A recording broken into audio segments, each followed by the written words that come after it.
Hey guys, what's going on? What's going on? Street Trading here with another trade lesson video for everybody looking at a 15-minute chart of QS QuantumScape. It's coming off our weekly watch list that we printed up on Sunday for everybody.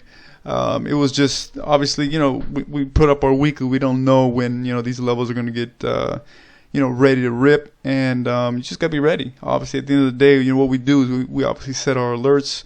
We have our plans, set our alerts. When our alerts come up, then we put on some risk, right? So, it could happen next session, could happen 3-4 sessions later. But that being said, when they're ready to go, they're ready to go. And QS was ready to go yesterday.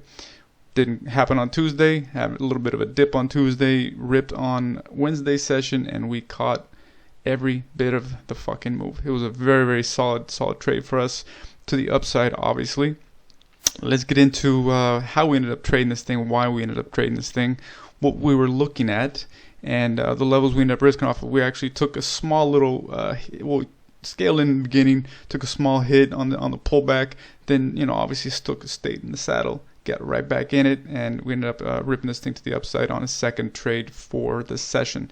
And that happens sometimes, guys. You're not always going to catch the beginning of it.